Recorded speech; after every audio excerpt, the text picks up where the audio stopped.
Point. Before I get into this movie, may I ask, are you familiar with the name Harry Nilsson? He was a popular singer and songwriter during the 1960s and 1970s who created several noteworthy songs at the time like Everybody's Talkin' and One. But probably the most recognizable one of his is the Coconut song. You know, the one that's like put the lime in the coconut? Yeah, that's him. One day during the 1960s, as expected from musicians then, Nilsson went on an acid trip and he noticed something from the things around him. He was like, "Yo, ever notice like there's so many things that have a point on them? Like there are points on the trees, there are points on their branches, houses have points, but you know why they have points? It's because they have a point. If they have a point, then there's like a point to them. And if they don't have a point, like a ball, then there's no point to them." Dude! Yeah, I don't get it either. But that realization resulted in Harry to create a story and tell it in the form of his sixth album, The Point. But he didn't stop there. As an add-on to the album a few months later, he teamed up with animator Fred Wolf in order to create an animated feature made for television that would visually tell the album's story. And that's what we're getting into here. So now that it's time to enter the pointless forest, will there be a lot of good points to mention about this film? Or is this even more annoying than the amount of times they say point in the movie? Let's find out.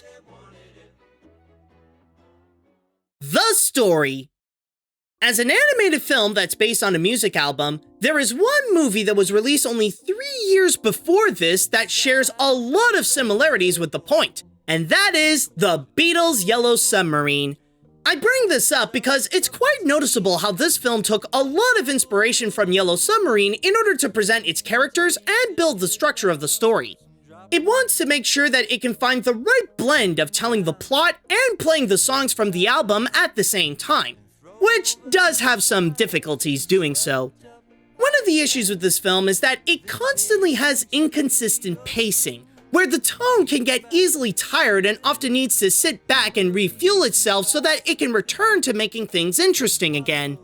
It can have a moment where it'll burst out some creativity to one of Nilsson's tunes, but then when it's over, it goes back to the protagonist Oblio just talking with a new character with little action.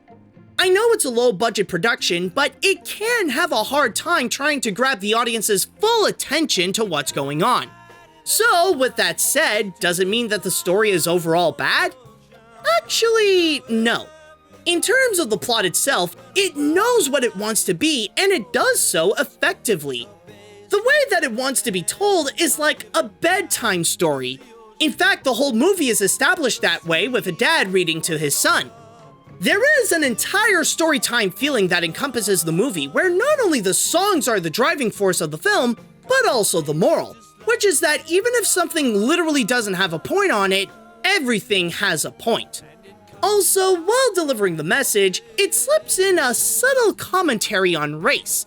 It's mostly noticeable in just one scene, but it's hard to deny that it tried to be sneaky with it.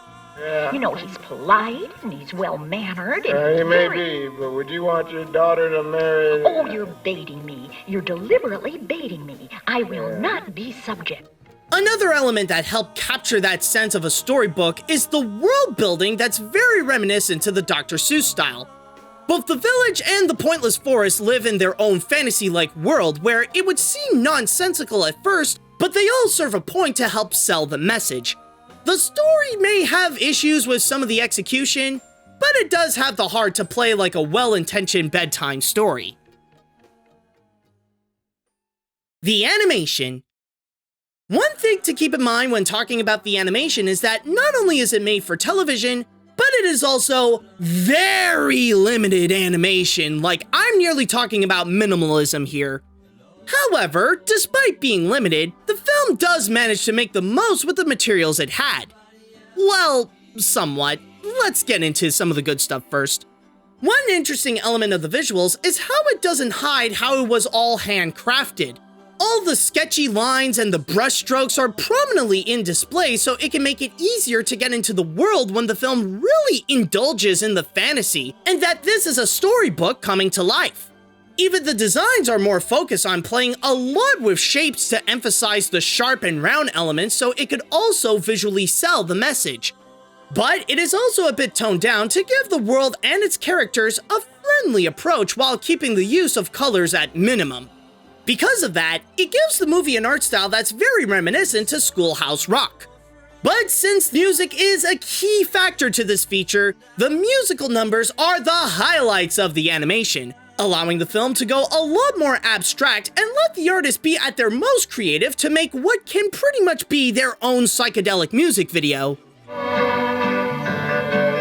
Flying high up in the sky, wonder why I have to have another point of view. But while it can have its times when it can take advantage of its own limitedness, there are also other times, though, that it gives the movie very little to do. As I said before, the movie often needs time to refuel its energy, so it leaves the animation to do nearly nothing. Sure, it'll give time for its viewers to soak in on the atmosphere and the designs, but very little movement is even going on, leaving the voice actors to carry the scene by themselves. There are times when it can get interesting, but then it can also get dull where it can't visually spice things up to grab audiences' interest. The movie alone is a good example of the ups and downs of limited animation. It can be great when its creativity makes the most out of the small amount of tools it had, but its cheapness can also hinder the quality by offering little to the scenes. The characters. Technically, there isn't really much to say about the characters. They're as simple as they can get with little to no layers onto them. But then again, as it is presented like a bedtime story, it gets a pass for being well suited for this format. The movie is about a kid named Oblio, who has a round head while everyone else in his village have their heads pointed, or they have a point, if you will. Accompanied by his loyal dog Arrow, he was very liked in the village and often considered to be a nice guy. The only person who hates him is the advisor of the king called the Count, who banishes him and his dog to the pointless forest. From there, the movie gets into this Alice in Wonderland territory where Oblio meets a bunch of strange and unique characters, like a rock man who takes everything cool, a tree that collects leaves to run a business, dancing girls, a newly hatched bird, and a three-headed guy called the Pointed Man, who shows the kid that everything can have a point even when their point is not prominent.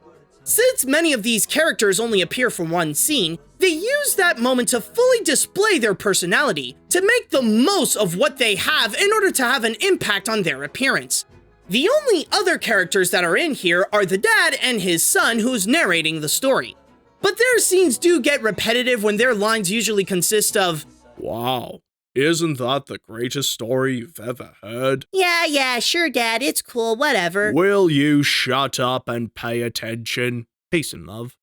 But if there is one thing I'll give credit to this movie, is that it does have some solid voice acting. Not necessarily because the actors are making the most out of their crazy characters, but because most of the dialogue sound very genuine and believable. Well, hello there. Hi, how you doing? Fine, nice to see you. Yeah, good. What's new? Same old sixes and sevens. Really? I Well, guess I have you to, heard about them? Them? Them? Yeah, they had a kid. That's nice. Kid's got no point. As simple as they can be, the characters do provide their own charm to show that they can have a point.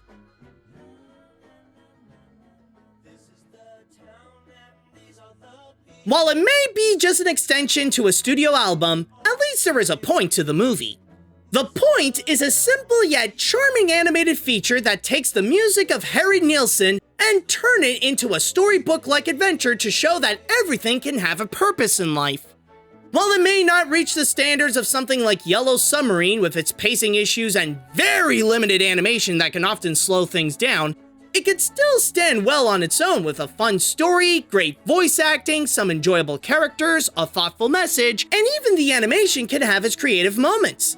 If you're just looking for a cute story like something similar to a bedtime story, then I'd recommend to give this a watch. But I'd also recommend this for fans of stuff like Alice in Wonderland, Schoolhouse Rock, or Yellow Submarine, since, like I pointed out, there are some similarities that fans of those can feel right at home with this. My point is, if there's any point to this review, it's to point out that there is a point to watching this movie. Point.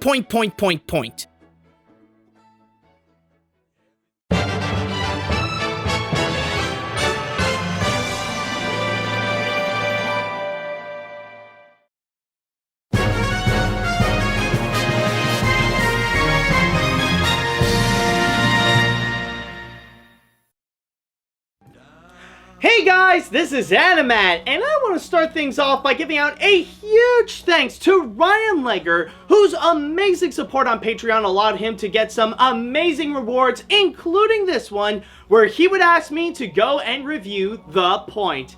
And during my research, when I was looking into what is The Point in the first place and the production history of what it went through, I discovered something that is actually very interesting regarding one certain character, and it's not necessarily the main character, Oblio, but rather just someone that he's mostly a bit of an afterthought, and that is actually the father who is reading his son this story, who technically is also the narrator, because believe it or not, there has never been just one concrete narrator who's been the same throughout the whole thing. Because during its time on television, every time it would re-air, they would have to continuously switch actors, because the budget could only afford the actor to appear in only one airing on television, and then that's it. Like during the first screening, during the first airing of The Point, they actually got the actor Dustin Hoffman, and yes, it's the same Dustin Hoffman that you're thinking about. He was the one who was the first to go and be the voice of the father and the narrator, but then during the second screening, they had to go and switch it again. This time being Alan Barsman, who is the second person, and then suddenly, by the third time around, they had to switch again, or where this time they had to go and get Alan Thicke. But then suddenly, the fourth one would come in, and this person, like, before the fourth one, it's not for the fourth airing, but this time, they decided to go and release it on home video, like on VHS and on DVD and stuff like that. And it's pretty much been him ever since, where with the fourth person, they actually got Ringo Starr. And that I found to be pretty funny, because as much as I compared this movie to Yellow Submarine during the review, somehow it's The Point that ended up getting an actual Beatle to go and provide his voice to one of the characters. I just find it pretty ironic in that kind of sense, but still, it is actually pretty interesting to look into that significant history and that unique element in terms of actually making The Point. Other than that, though, in terms of the other voice actors that are actually on The Point or actually in this movie, there's not necessarily a whole bunch that are that recognizable, especially nowadays, but there are a few that are actually pretty noteworthy. Like, Oblio was actually voiced by the kid who played Bobby in the Brady Bunch, and then of course you got Paul Frees, who ended up playing several characters in here, and I mean, Paul Frees is a very talented voice actor, so of course he was actually the only one that did the voice of many different characters in that film. Okay, so with all that said and done, though, I think that's pretty much all that I do have to say about The Point. And now it is time that we shall go and move on to our next animated film, our next review. Yes, and this time it shall be a request coming from Thomas Richardson. So, I just want to start things off by saying that if you guys would like to be like Ryan and Thomas, and you would like to go and support my work and get some amazing rewards at the same time, including but not limited to seeing my videos before anyone else, then all you have to do is go to patreon.com/animat. But at the same time, though, if you guys would like to suggest an animated film you would like me to review and I would put onto the animation hat, then all you have to do is write me an email at animatsreviews@gmail.com. So with that said, though, what is it that Thomas went and requested me this time? Because if you guys may remember, the last time that Thomas actually requested me an animated film to go and review, he suggested to me to go and review Tentacolino as like a revenge from the animated film or from the movie I reviewed before. So Yeah, Thomas just wanted to pull that off, like to have a bit of a revenge, and he already had that done. Everything is pretty much settled with that, but since then though, he did feel pretty sorry, so from there he decided, okay, you know what, for the next request he wants me to do, he's gonna go in the complete opposite spectrum, where before, he asked me to do one of the worst animated features of all time. But this time around, he's gonna ask me to go and review one of the greatest animated features of all time. I'm not even gonna say what it is because all you have to do is probably listen to the cue and you're gonna immediately recognize it.